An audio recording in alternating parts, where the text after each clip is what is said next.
Hey everyone and welcome back to और एक नई वीडियो में। एंड आज के इस वीडियो में मैं बात करने वाला हूँ द श्लोका नंबर 7, 8 एंड 9 के बारे में।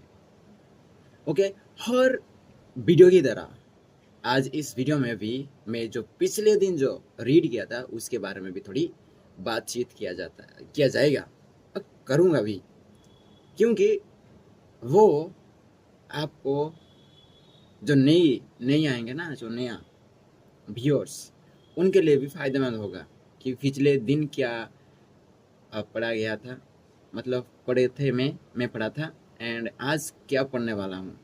ओके, तो जो लास्ट डे थी यस्टरडे, उसमें मैंने बात किया था about shloka number 4, shloka number 5, shloka number 6 के बारे में। ओके, तो now I would like to revise that slokas. The first sloka is about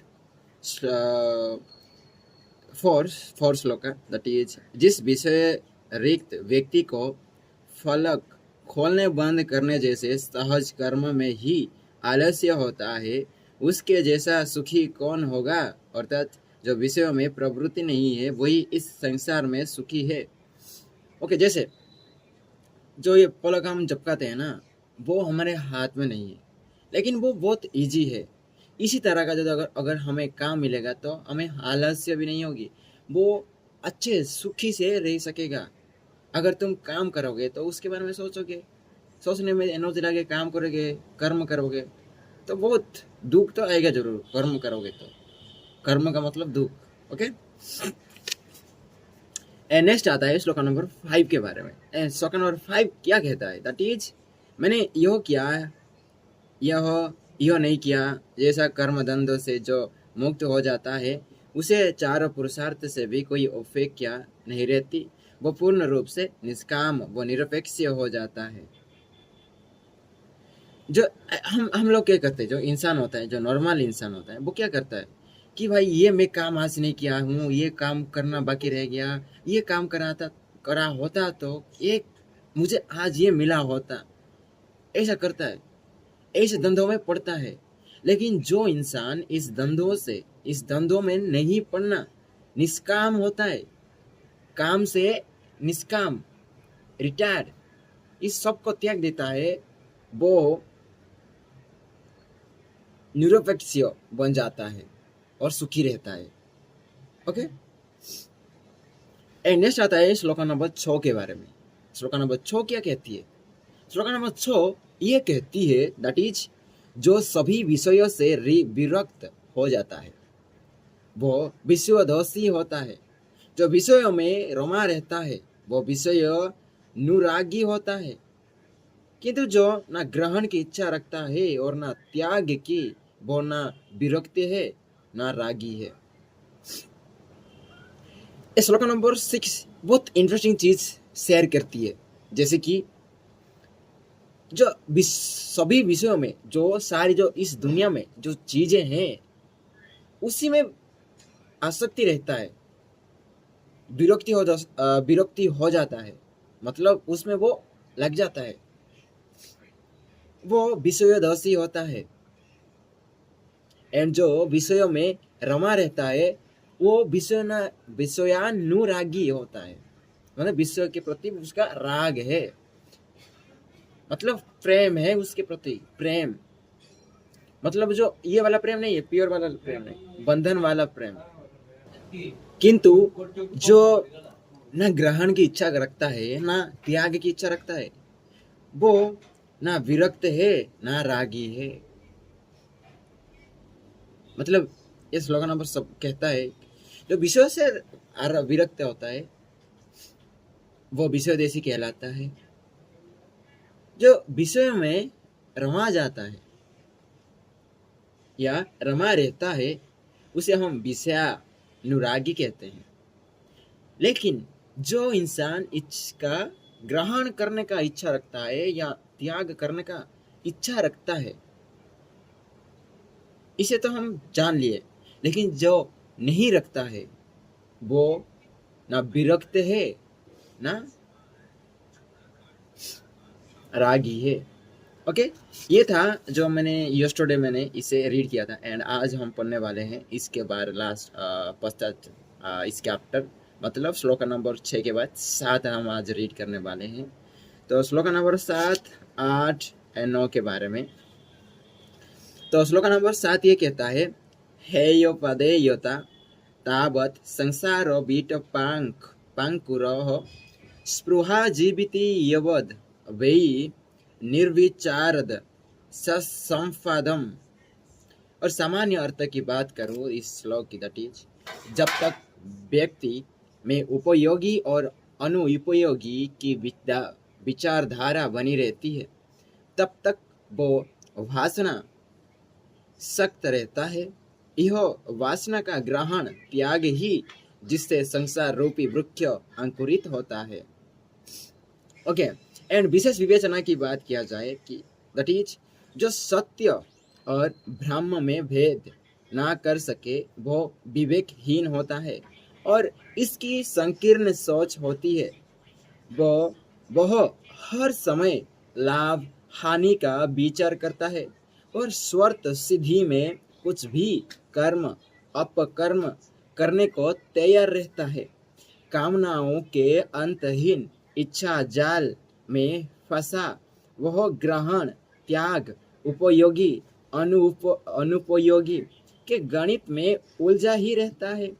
उसके चित्त में कामनाओं का जोर भटा चलता ही रहता है।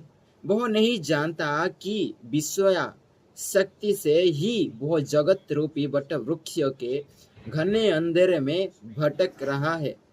यह वासनाएं ही उसके चित्त में पुनः पुनः अंकुरित होती है और एक विशाल अतृप्ति का वातावरण बना देती है। अविवेक में वह कामनाओं की तृप्ति को ही एकमात्र लक्ष्य बना लेता है। आत्मज्ञानी हेयोपदेयता से पूर्णतया मुक्त होता है। उसके लिए उपयोगी और अनुपयोगी का कोई विचार ही नहीं। वह ग्राह्य तेज्यों की भावना से भी मुक्त होता है। वह चित्त को ऊसर भूमि की भांति कर लेता है, जहाँ कामनाओं के बीज अंकुरित ही नहीं होते और सांसारिकता उसके लिए अविचारणीय होती है। ओके, श्लोक नंबर 7 ये कहती है, दैट इज जब तक व्यक्ति उपयोगी अनुपयोगी का विचारधारा बनी रहती है, तब तक वो वासना सख्त रहता है। यह वासना का ग्रहण त्याग ही जिससे संसार रूपी वृक्ष अंकुरित होता है। हमें पता है हम जहाँ से जन्म लेते हैं ना, हम मरते भी उसी के लिए। इसे ना बहुत डीप मीनिंग है इसकी, बहुत। एक बार सोच के देखना, हम जहाँ से पैदा होते हैं ना, उसी के लिए हम मरते हैं। अगर उसी चीज को जहाँ से हम आते हैं ना, उसी का जो रूट होता है, जो मूल धारा होता है, अगर उसे हम होने ना ही दें तो हम पैदा भी नहीं होंगे कि हम क्या विनाश भी नष्ट भी नहीं होंगे। ओके, नेक्स्ट आता है श्लोक नंबर 8 के बारे में, दैट इज प्रवृत्तये जायते राग निवृत्तये द्वेष एव हि निर्द्वन्द्व बालवत् धीमाम एवमेव व्यवस्थितः। सामान्य अर्थ की बात किया जाए, दैट इज प्रवृत्ति में राग और निवृत्ति में द्वेष उत्पन्न होता है। जो बुद्धिमान और आत्मज्ञानी है, वे वृत्ति से मुक्त होकर द्वंद्व रहित बालक की भांति अवस्थित रहते हैं, अर्थात शिशुवत सहज रहते हैं। ओके, विशेष विवेचना की बात किया जाए, दैट इज अष्टावक्र प्रवृत्ति और निवृत्ति दोनों को ही बंधन मानते हैं, क्योंकि दोनों में ही वृत्ति है। वृत्ति होने का अर्थ ही है कि त्यागने या ग्रहण करने की भावना बनी हुई है। वृत्ति रत है तो विकारग्रस्त है। प्रवृत्ति चल रही है और जब व्यक्ति उब जाता है तो निवृत्ति होकर मोक्ष की कामना करता है। निवृत्ति में भी कामना है और तो यह विकार भी ही हुआ। भोग की इच्छा प्रवृत्ति में भी है और निवृत्ति में भी। निवृत्ति अब स्वर्ग के सुखों को भोगना चाहती है।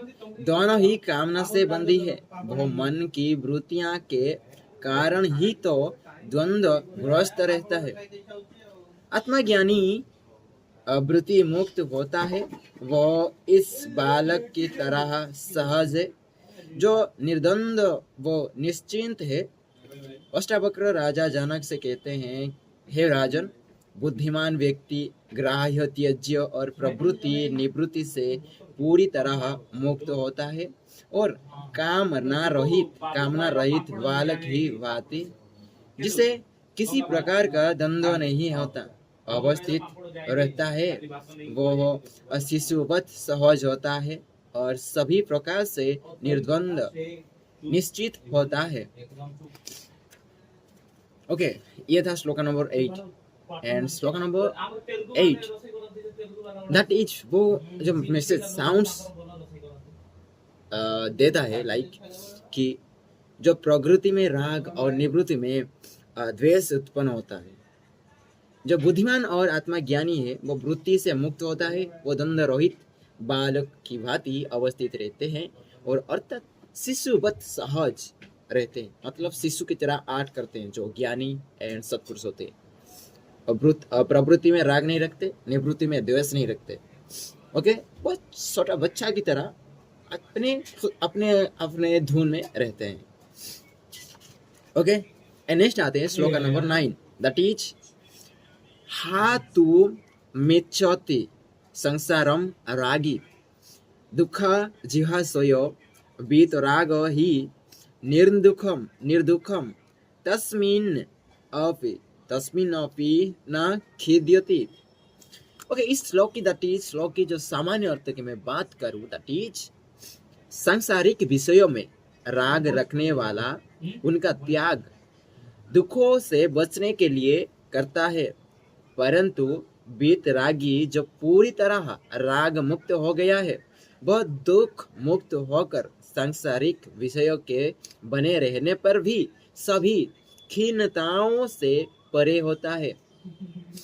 और विशेष विवेचना की मैं बात करूं दैट इज अति का भला ना बोलना, अति की भली ना चुप।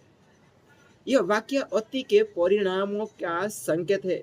अति कैसी भी हो एक दिन उभा देती है और व्यक्ति चटपटाता है। विषय को भी ऐसा ही समझना चाहिए। विषय शक्ति कभी कम नहीं होती। भोग की लालसा बढ़ती रहती है और अति के पार पहुंच जाती है। वो त्याग रहा है पर अपनी अक्षमता के कारण असक्त है। भोग पाने में असमर्थ है। राग अभी गया नहीं, अक्षम है, इसलिए उसके दुखों से बचना चाहता है। चद्म रूप भरता है, खुद को मोह मुक्त दिखाना चाहता है। त्याग का नाटक करता है पर राग ही नहीं छोड़ता। ग्रहण किया था तब भी राग था, त्यागने पर और बढ़ गया है। इसके विपरीत रागी जिसमें राग देश का अंश ही नहीं, सदा शांत निरंजन वो आत्मा अवस्थित रहता है। उसे किसी प्रकार की खिन्नता नहीं, व्यापत्ति। वो कामना रहित होकर एकात्मा ज्ञान को प्राप्त हो जाता है। वितरागी सर्वदा मुक्त होते हैं। ओके, लास्टली जो श्लोक नंबर 9 ये कहता है, ये संदेश देना चाहती है उनकी श्लोक के द्वारा दैट इज सांसारिक विषय में जो राग रखने वाला होता है उनका त्याग दुखों से बचने के लिए करता है। त्याग, दुखों से बचने के लिए त्याग करता है। लेकिन वो वीतरागी जो पूरी तरह राग मुक्त हो गया, वो दुख मुक्त और संसारिक विषयों में बने रहने पर भी सभी खिन्नताओं से परे होता है। और आप आज के इंसान ना क्या करते हैं कि जो दुख होता है ना उसे क्या सोचता है, ऐसा सोचता है कि भाई हम संसार को छोड़ देंगे तो हम दुख से निपट सकते हैं। ऐसा नहीं, अगर वो सन्यासी भी लेते हैं ना, उनके अंदर ना वो राग रहता है, कुछ पाने की, कुछ ये इच्छा रहता है। अगर इच्छा रहता है तो आप दुख भी रहेगा, क्योंकि दुख होगा निष्काम नहीं है, कर्म करना पड़ता है। कर्म करोगे, कर्म करना एक दुख ही है। ओके, अल्टीमेटली ना दुख होगा, कर्म मीन्स दुख अल्टीमेटली है। तो इसमें एक संदेश में कहना चाहूँगा, दैट इज कि आप जो भी काम करना चाहते हो उसमें अच्छा या बुरा कुछ नहीं होता, उसमें दुख मिलेगा, मिलेगा जरूर। वो आज मिलेगा, नहीं तो काल मिलेगा। नहीं, अगर आज सुख मिला है उस चीज में तो दूसरे दिन उसका दुख मिलेगा। तो अल्टरनेटिव करेंगे, लेकिन जरूर आएगा, दुख जरूर आएगा। बिकॉज कर्म से ही वो अल्टीमेटली बॉन्डिंग रखता है, कनेक्शन रखता है कुछ ना कुछ।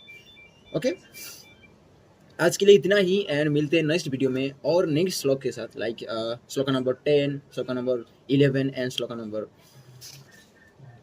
हाँ इस चैप्टर में श्लोक नंबर 11 तक है। तो एंड इसके श्लोक नंबर 11 के बाद इस चैप्टर खत्म हो जाएगा, चैप्टर नंबर उसके बाद 17 आरंभ हो जाएगा। तो ये था आज के लिए इतना ही, एंड मिलते हैं तब तक के लिए बाय, एंड अपना ख्याल रखिएगा एंड ध्यान से ऑलवेज कीप स्माइलिंग।